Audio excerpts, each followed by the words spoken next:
when people do put the jacket on, even if they kind of scoff at the price at first, they realize like, oh, this feels really different. Hey everyone, welcome back to Smile with Jamie Season 2. This podcast has always been growing alongside my own journey as a cosmetic dentist. And as I step into this next chapter as an entrepreneur and ownership, this Season 2 is evolving with me and leaning into conversations with women who's built something very different in this field. And so today's guests feel especially right for that. Welcome Dr. Jill Kinzer and Dr. Jessie Vallee, founders of Barber. Yay!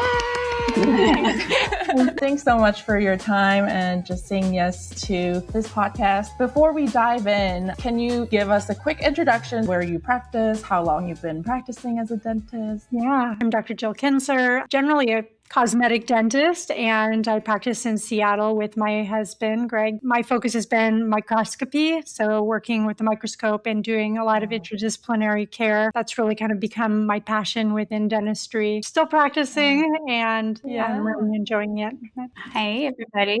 I'm Dr. Jessie Vallee, and I am retired from clinical practice. I am full-time doing this fashion brand. I did practice though for 20 years. I mainly taught dental school though alongside clinical practice. So I was faculty at UOP. I had a bread and butter practice, family practice in Menlo Park, California, and moved up here to the Seattle area during COVID. And so that's when I retired from dentist, kind of decided what I was going to be doing next. I'm so sorry. I feel like I need to redo the intro because I misspoke your last name. Oh my God. It happens all the time.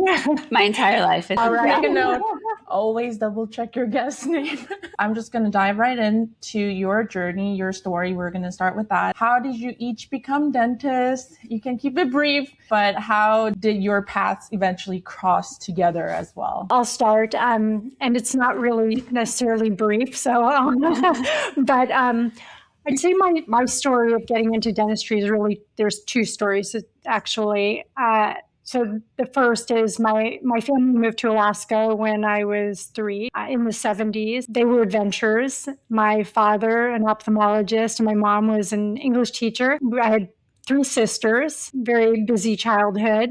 My mom decided to be a stay-home mom and really help my father's business. So my childhood I had the exposure of science and from my father, and they were very passionate about the performing arts and visual arts. So that was a big part of my childhood. They believed in having us very deeply involved in athletics and music and that type of thing. So, as I got to the point where I had to make a decision about a career, my upbringing was, highly influenced by them, and my passions and the things I enjoyed were, science and arts and working with people. That just naturally made sense. The second part of the story was I actually decided to become a dentist when I was probably in elementary school. I was not particularly compliant as a patient as a child, and I ended up having a bunch of cavities.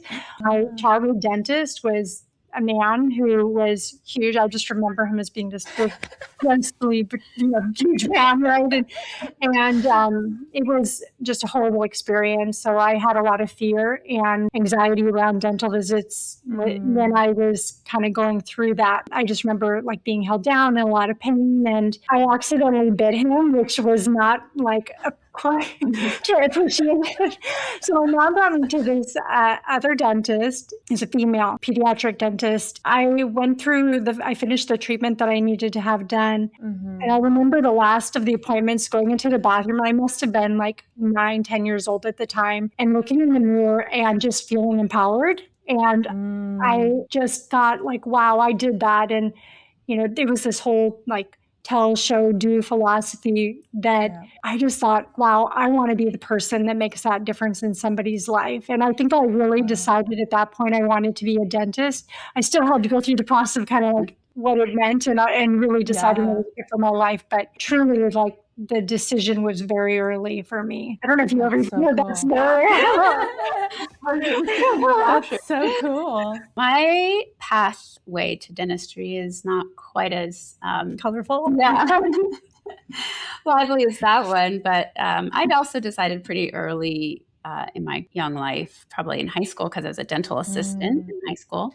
Similarly to Jill, though, dentistry combines all those aspects of life that seem kind of like they wouldn't mesh, but they do beautifully in dentistry, the artistic side of your life and the scientific side of your life. So we're similar in that regard. Once I kind of decided that this was going to be a great avenue to kind of have the lifestyle that I wanted. And the woman who mentored me in high school was a mom and a business owner. And so all the things that lead to being inspired by a career. So I think a lot of people have that similar story about dentistry, how it blends, the creative and the scientific. We kind of take it to an extreme here now that we are designing clothes. We really lean into that creative side, but also the business side. Both of you combined, the years of practice in dentistry is like over 40 years, correct? Almost 50. The number keeps growing since I'm still practicing.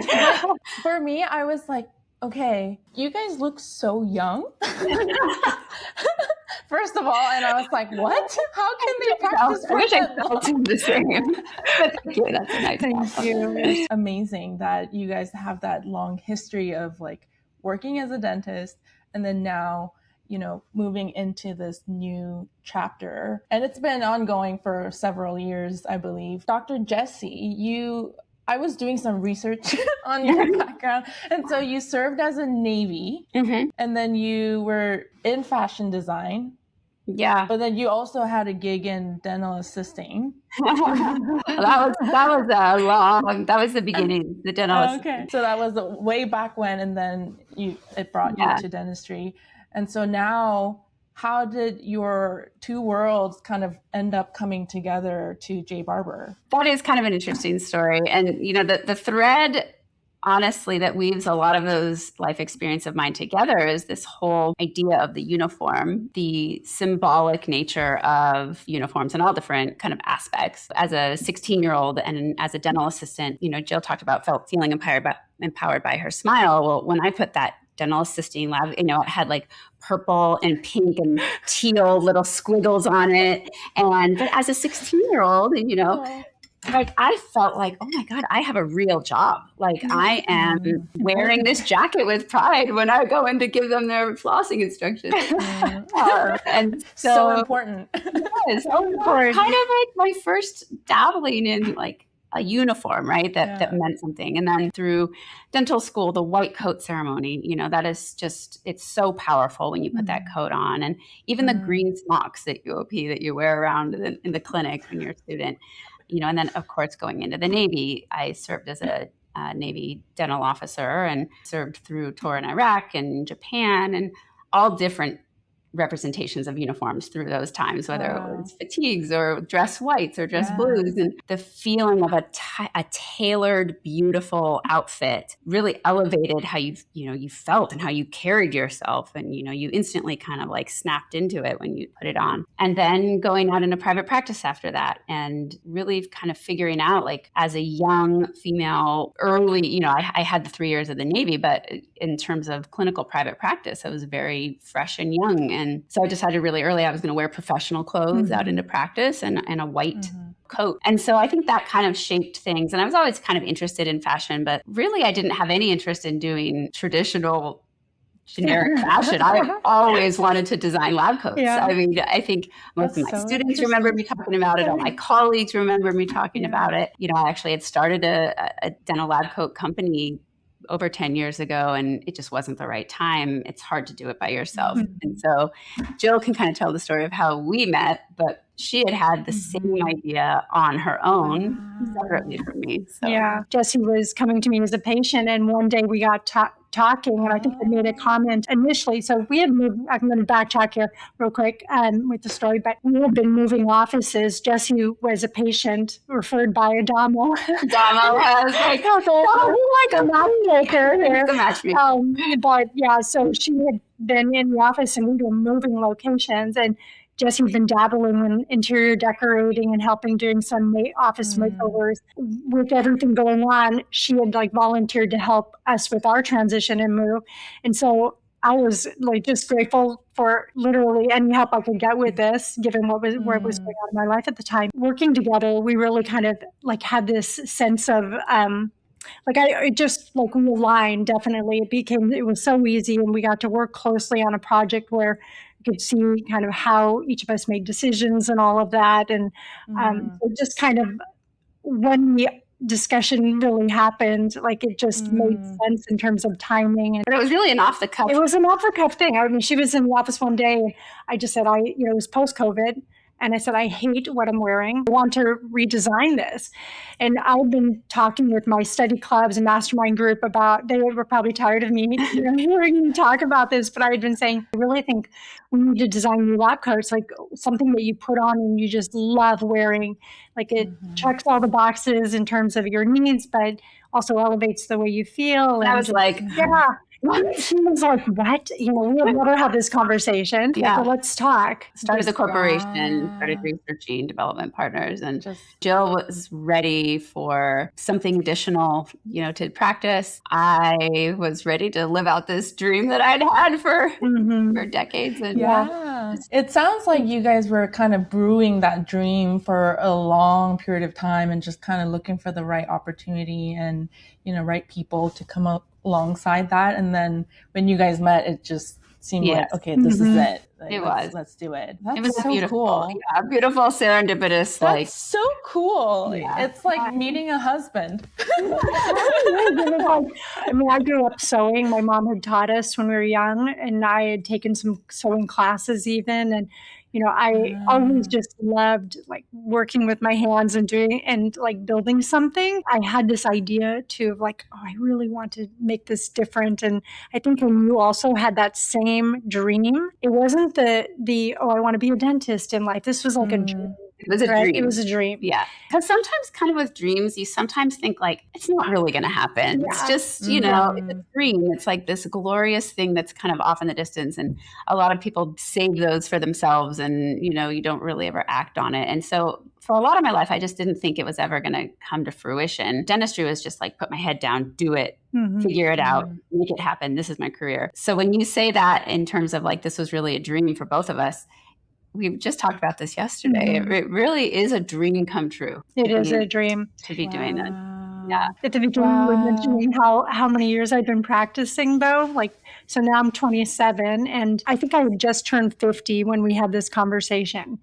And so I've been practicing over 20 years at that point. It was like, I don't know. I think I was looking for something different too. I was looking for something more. I had explored teaching and, getting on the lecture circuit and getting involved with that. I love helping people, but it wasn't quite bringing the joy that I wanted. One thing my parents taught me though is the only boundaries in life are really the ones you create for yourself. And so when this opportunity came, it was like, okay, we're going. This is it. I've been preparing for this. We're going for it. Yeah. Well, just to showcase your beautiful work. This is the jewel jacket. I was like, I have to wear this. I feel great, and I can definitely understand what you're saying. Like when you put on the jacket, it's almost like you're walking into this new identity, and it's a very, I don't know, you need to experience it. Like, I feel like people need to experience it themselves to like understand what we are talking about. But going back to J Barber, what is the meaning behind it? That's a great question. I mean, when we were trying to decide on a name, we wanted something modern and fun, but we also wanted something that had that was classic and had tradition in it. So even like a heritage feel. And as we were exploring different ideas of names, we stumbled on, the fact that the barber surgeon was the dentist of the Middle Ages. And it wasn't just the dentist, it was the physician, it was the barber, but would do the bloodletting, maybe amputate a leg, and even, extract a tooth. Yeah, cut your hair. I thought, how cool is that this is the root of really medicine. Yeah.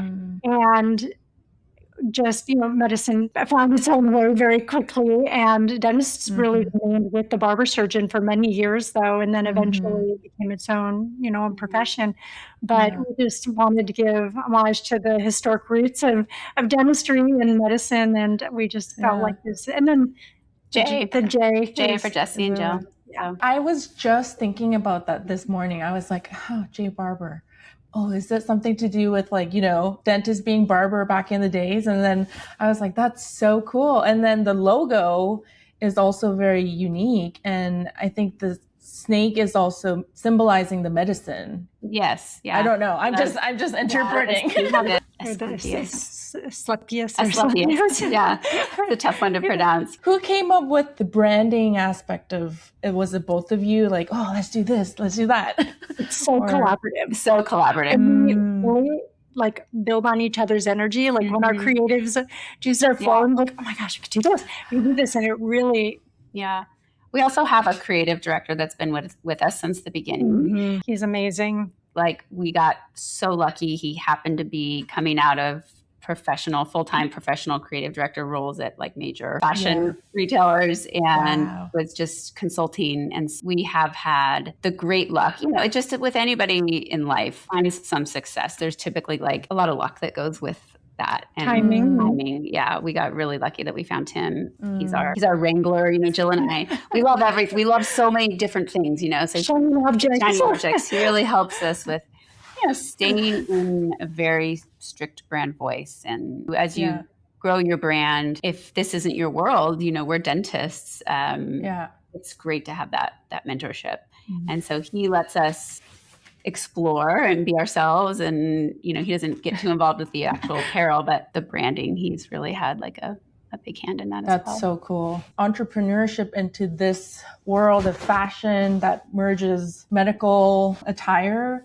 That's a whole new different sector, but also there's similarities as far as like setting up a business, branding, and now like marketing. And I think dentistry has evolved so much in the past, few decades that it's becoming like, okay, you need to know how to brand yourself and market and all of that. Was that something you were familiar with before stepping into this? Jill and I, when we were in dental school, we were taught like you're not allowed to market yourself. That was against the bylaws of the CDA and the ADA. Putting something in the newspaper was like, whoa. Yeah. Like you were allowed to have, it was like a 12-inch by 2-inch sign on your door, and that was it. Like you weren't even allowed to have a larger sign promoting yourself. And in the phone book, like having an ad in the phone book, like they were just kind of starting to show up. And it was like, oh my gosh, you're frowned upon. Like, oh my gosh, can you believe that they're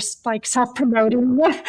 So we didn't really come up with like the marketing side of things. So that I think has been a really big learning for us.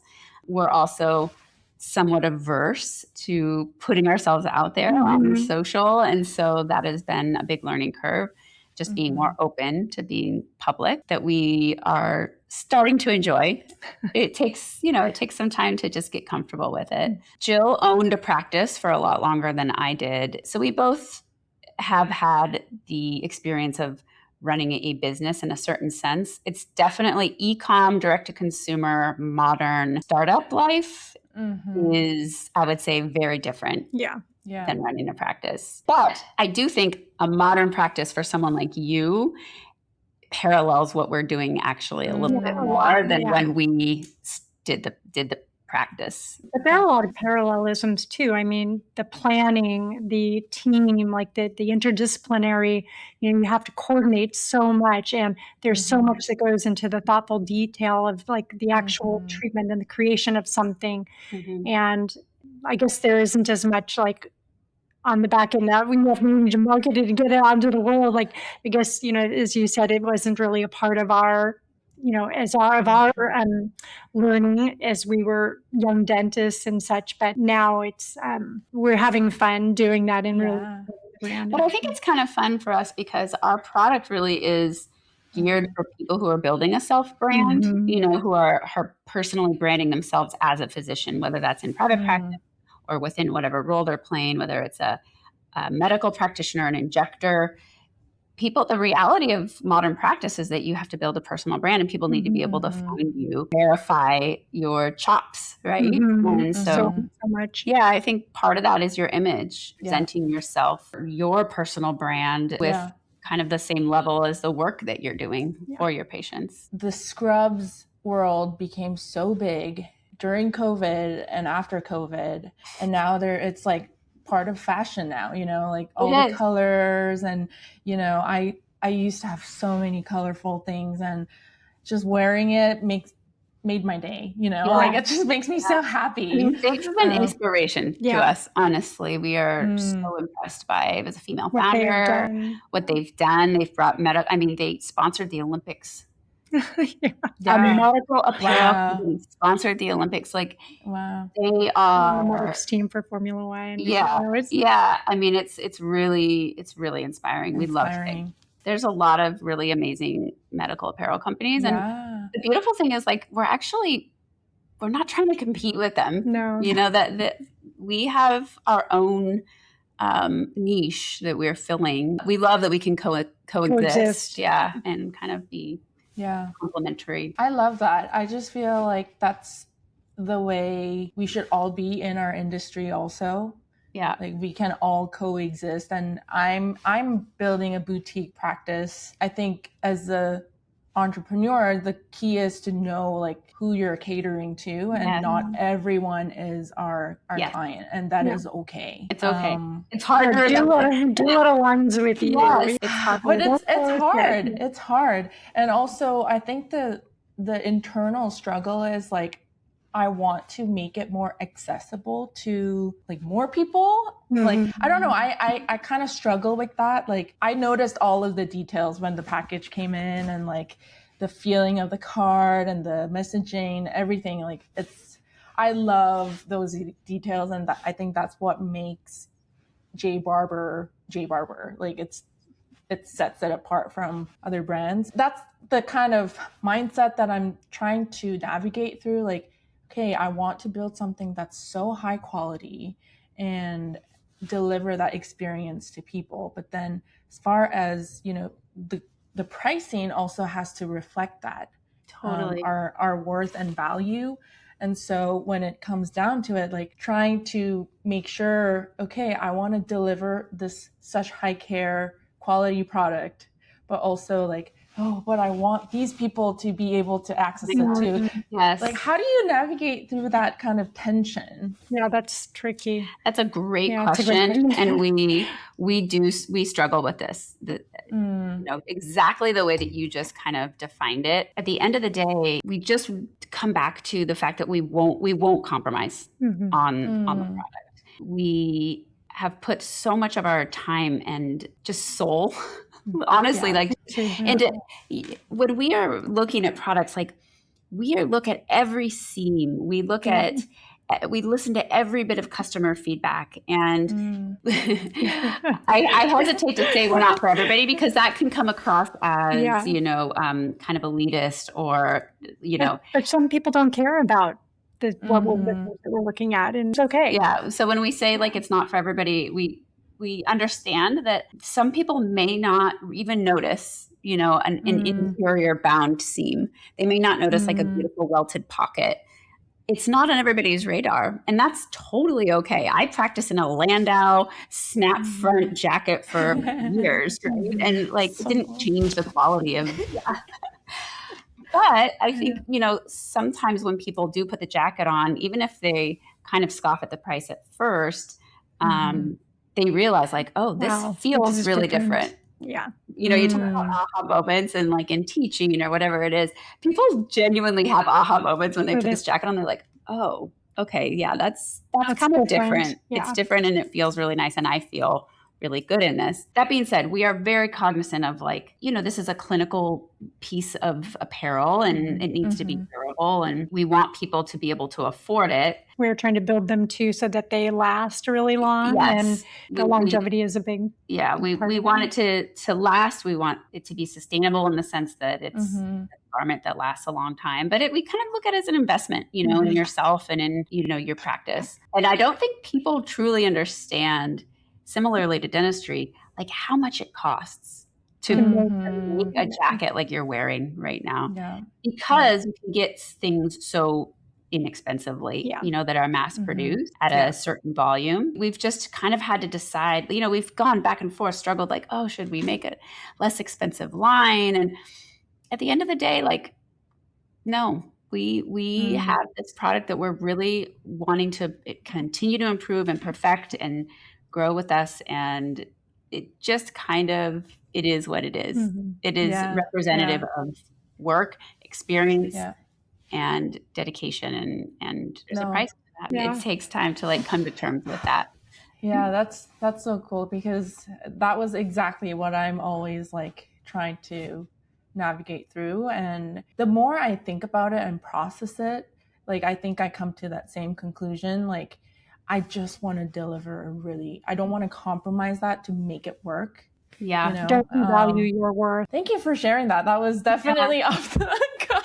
You know, they say too, your expertise and what you're providing, it's not just that individual piece right sitting right in front of you. It's all the history and the years and the, the sweat and tears and the education that went into building your skill set as a dentist and what you're providing for your patients and your knowledge and your decision-making skills to guide them. Yeah, that's amazing. What's something that this journey of designing and all of that has taught you about yourself that you didn't really know when you were a dentist?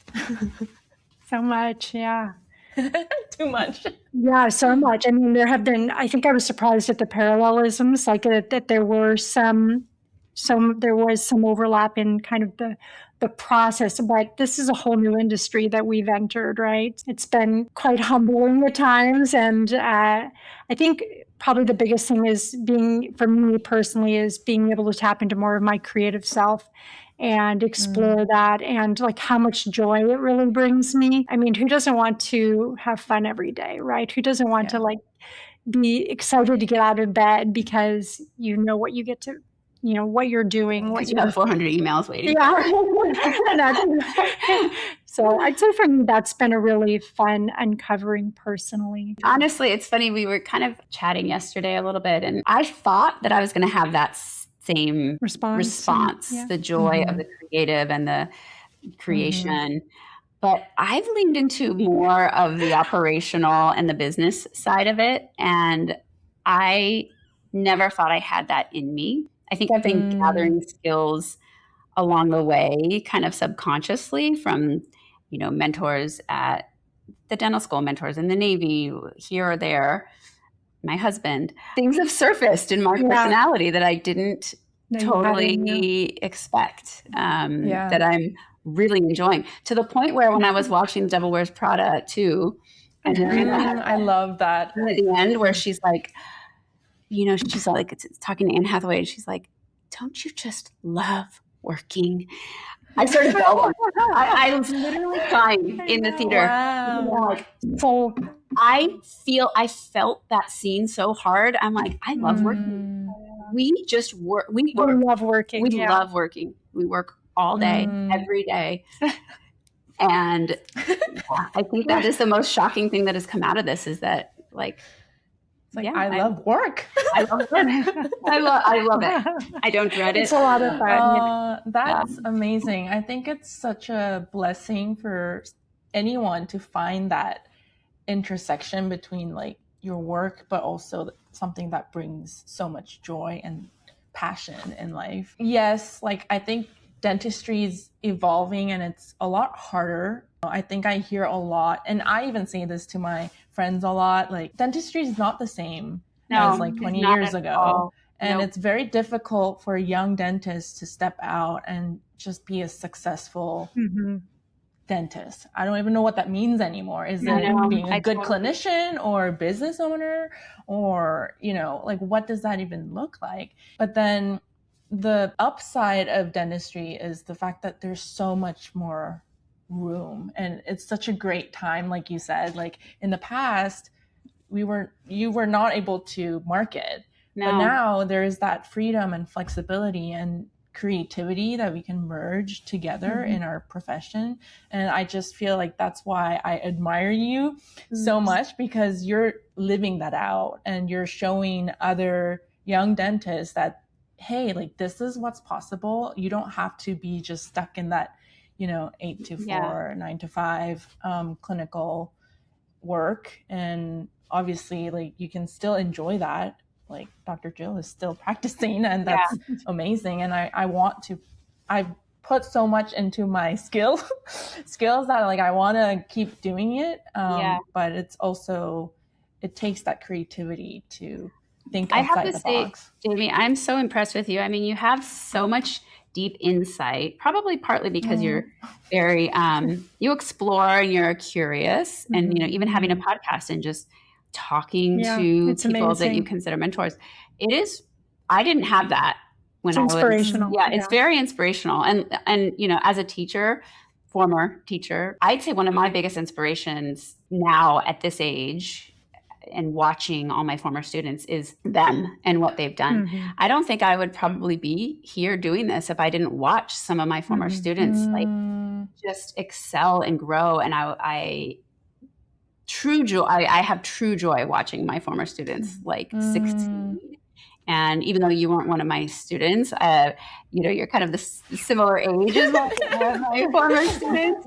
And I'm so impressed with, just how deeply you guys think about the responsibility of being like a really good clinical doctor, but also I got to make this work. So I got to figure out, these other things on the side. So kudos to you for all these things you're doing.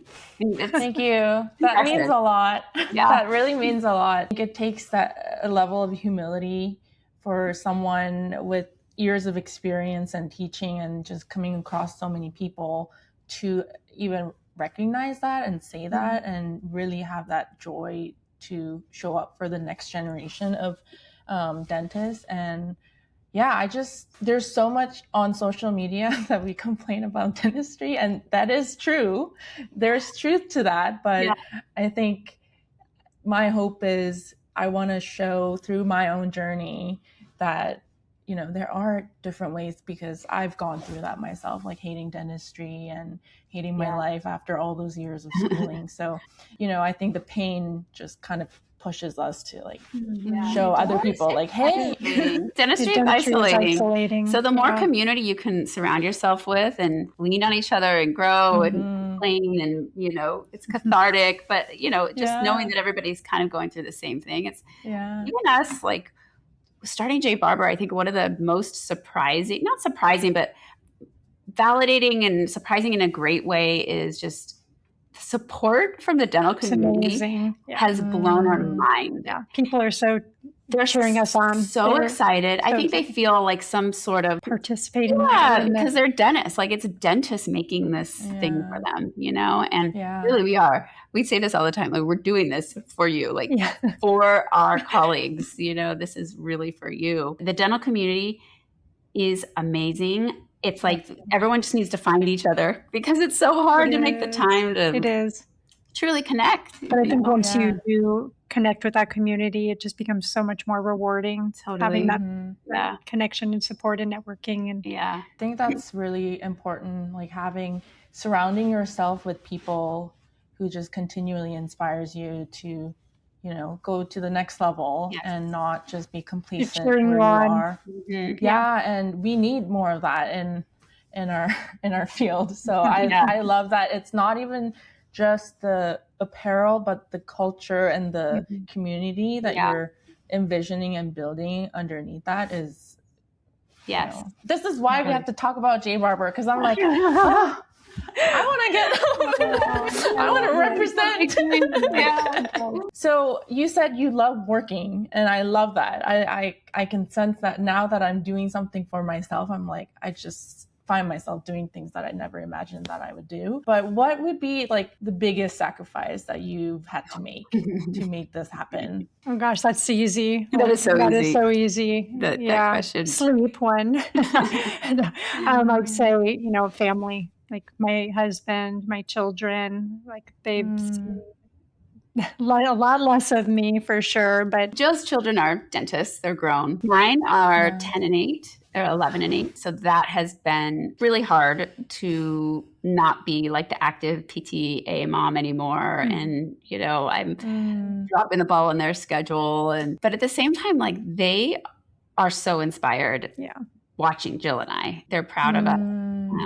Even my husband too, like cheering us on. Yeah, He's like our biggest fan. Both of our husbands are just like so supportive. They're so excited for us. My older daughter was a CEO for Halloween.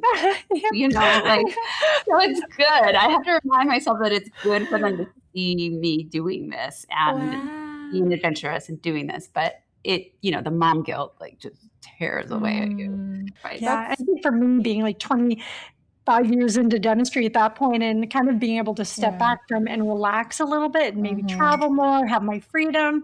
This has definitely taken a lot of that freedom away. Very different spot when we started than I was. So she was living her best. She was living her best life. Traveling. Yeah. Do you guys have moments where you're kind of like, is this right? Is this the right thing to do? Are we doing it right? Or, no. You know? Yeah, for me, no, also, like hands down from the beginning, there really has not been any doubt of this path that we've been on, this journey and where we're going. Like we have been very much head down and I love it. Focused. Has it been challenging? Absolutely. Yes. I mean, you know, working as intimately with another person, you're two different people, even though we align on a lot. We're very different the way we think, the way we communicate and process. And, you know, so that in itself, but also learning a whole new industry. And as somebody who really thrives and, you know, feeling about, you know, with competence, entering an industry where we have zero competence and, you know, it's very humbling. And that humility has like definitely forced us to grow and strengthened us, but regrets, no, absolutely not. Like we love that. Yeah. I love that. There's no time to doubt. I love that. So what's the long-term vision for J Barber? It seems to me that you guys have a clear direction where you're going. You know, it might not be there at this right moment, but it seems like there is something. I can feel it. Well, we are 100% committed to making the perfect clinical jackets and lab product coats first. Yeah. So that is our first, you know, we have a great product. It's better than probably anything else out there. It's not perfect yet. Yeah. So we focusing on the customer. We are focusing on, and focusing on the customer and the product. Yeah. What they need and making sure that the product is perfect. And you do have to constantly remind yourself that because there's always shiny objects out there like, oh, we want to make this. Oh, we want to make this swag. Surgical oh, what about a commuter? You know, you start thinking of these things, but what they do is take your eye off of your product that you know, that really is your key workhorse. Yeah, workhorse. And so that is, you know, until we reach that's kind of, you know, what our focus is on. Can you apply that to any business, really? For sure. But when we allow ourselves to daydream, we do have, you know, kind of big dreams. We've got big goals. And then we have some fun ones too. Like, you know, our dream is to have a experiential brick and mortar store where we bring together not just like the J Barber fashion, but like other fashion, industry, technology, classes, learning, excellence, like all in one place. You know, we'd love to have our product in Nordstrom. Yeah, I'm not the first medical apparel company in Nordstrom, or, you know, be featured in. We'd love to we'd love to bring our ambassadors and our community in more even and celebrate them. Yeah. Celebrate our community. Some types of experiences that people go. So that, you know, when our success continues to grow, a lot of that is going to be like putting it back into you know, the people that helped us get there. So those are some of our like visions beyond just like, you know, of course we want to grow to be a huge company, but we have a huge amount of interest from the medical community to plastic surgeons, dermatologists, ophthalmologists. And so seeing the need in their community too, and trying to bridge into that with our products as well. And then also team. Every doctor is asking us for team.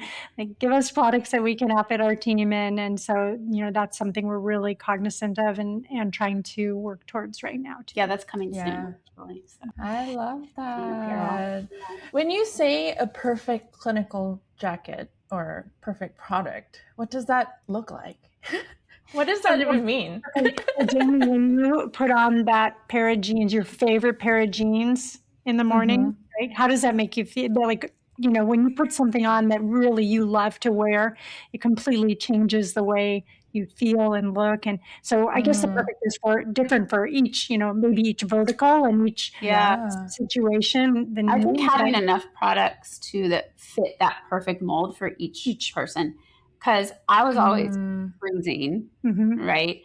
Until I started an 8-hour procedure and then I'd be dripping sweat. But, the front office is always cold. The back office is always hot. Some men like to practice in a short sleeve tunic. Some, don't want their necks covered. So the choice for, that the position of having choice within a line as well is part of perfection. Like not every jacket is going to be perfect for every body. Some things will be the same across. The quality, Yeah. The fabric needs to work, needs to be appropriate for the needs of the job. The tech needs to be built into that. It's like checking all those boxes of the needs for the individual. So we're really focusing on refining each of these features on the jackets and having them cross over. Yeah. And then having a choice for people. And product that we just love, having products that we are excited to outfit people with. Yeah. I love that. Well, the whole sacrifice with family thing, going back to that, I don't have kids yet, but I have a huge baby fever. It's like crazy. Like I didn't even know that I had this side of me, and it comes out when I see babies. It comes out. Yeah. So I'm just like, how do I do what I want to do as a career person, and then the motherhood, and just navigating all of that. And so seeing you guys walk that through, and yes, it is a sacrifice, but it also has that positive impact to your kids, and they get excited about what's possible in their future. So that's a very refreshing perspective. There's only so many hours in the day, and every generation has the tropes, right? That like either you can do it all or you can't do it all, or you have to choose, or we're kind of finally just realizing like you can't do everything all the time perfectly.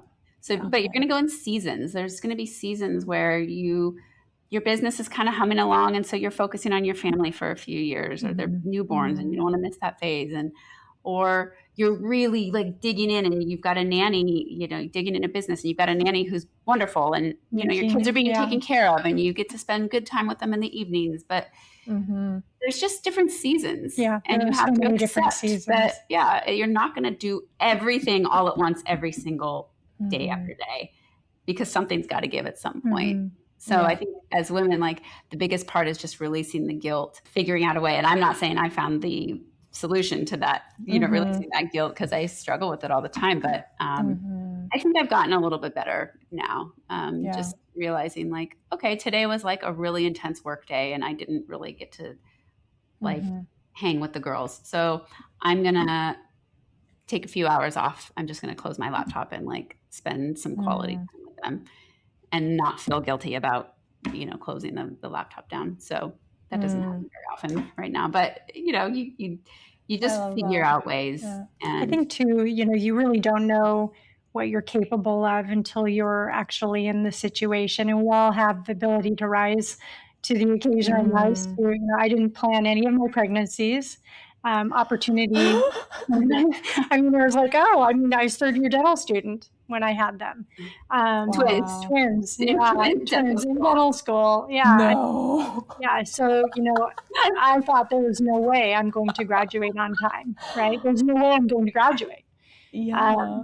But really, like, I didn't know what would come to me, which was people rallying around us and helping us with the children and making us meals, and helping me with study guides and recording lectures. And I think like you really don't know until you're in it, and you do figure it out. And the you that will be in 10 years from now, you're going to have another challenge, and you're going to rise to it. You're going to have different skill sets at that point. And so everything you go through kind of prepares you for the next. I had a newborn. I bought my practice, and my second child was a month old. So the nanny would bring her. I'd, feed her potions. I'd pump lunch and little tiny cow. Make it work. You Just do what you can. You make it work. And do it. It may not be perfect, and it's okay. It's because it's a season. It's a phase. You'll get through it. Yeah. And it'll be amazing. Yeah. It will be amazing. Not every second. Not every second. Not every second is amazing. Well, I'm a romantic. I'm a realist. She's a romantic. I'm a realist. I'm like, no. Not amazing. That's a perfect combination. One of you has to be. Yes, we compliment each other. This is one thing we've learned about ourselves. Yes. Oh, I love it. Well, it's been such a great time just hearing you guys, and I know this is your first podcast. Yes, talking, but you guys did so great. Oh my gosh, amazing! You need to just feel so comfortable. Keep talking, keep talking, and I feel so honored that you chose to come on my podcast and share your journeys, and it's been just a pleasure to get to know you personally and also as a business and what you're trying to build. But I always close my episodes with this one question: knowing what you know now, if you were to go back to your new grad self, what would you tell yourself? Yeah.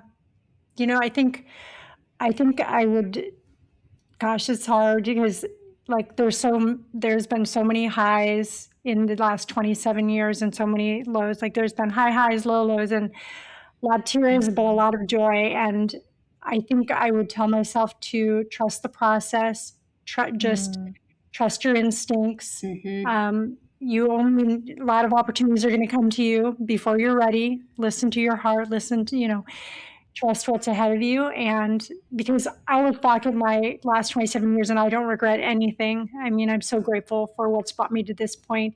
So I wouldn't tell myself to change anything, really. I would just say, have some faith in the process and trust it, and you will be okay. Yeah. I would tell myself to buy Tesla stock. Oh, yeah. That too. The realist. One apple too, more apple. That's a really hard question. And I mean, I guess I would echo the things Jill says. I do have regrets in my life, but I think that's normal. I think you learn from them. I think I would just say lean into your instincts. I think most of my regrets have come from when I listened too much to what I thought I should be doing rather than what my gut told me. So yeah, that's important. But all those mistakes, lead to knowledge. So I guess that's why we don't go back. Wisdom. Why we can't go back. Why we don't go back. Well, thank you so much, Dr. Jill and Dr. Jessie, for being so real with me today. And this is exactly what I kind of envisioned and what this podcast is for: chatting and sharing your stories and getting a little glimpse of your life and your mind and your journey. And I had so much fun. I had so much fun. Thank you so much. I'm so glad to hear that. Yeah. I'm so glad to hear that. I can't wait to showcase this. And now that I have the visa and I can practice and I'm going to see patients. Congratulations. I'm very excited. This is like the symbol of me walking into a new identity. So we'll be cheering you on. Yeah. Oh, thank you. We also have a new one. We'll send your way. I feel like Barber is something that I would wear over a long period of time and then kind of just find something new out of it. It's not just a garment that you wear and then you get rid of it after some time. Just even today wearing it and just sitting here made me feel oh my gosh, I'm walking into this new identity, and I feel like it's just gonna continually do that. And so it's kind of like building a closet too. That's some of our vision we didn't talk about earlier is just there's no reason that you can't have a different persona in practice every day. One day you've got your jewel that you're refined, you've got this beautiful neckline, and the next day you've got a monkey zip-up collar with a gold zipper, and you can have a closet at your practice with your. I love it. I love it. Well, thank you so much again, and I'll be cheering for J Barber from afar and close and in it. And to everyone listening, if today hits something inside of you, I hope This is a permission for you to keep going and keep trusting your process. I'm right there with you. And Dr. Jill and Dr. Jessie, they're both there with you. So until next time, to hear Bye. that. And when I have a baby and I'm going through You can whatever the guilt, I will be like, Yes, absolutely.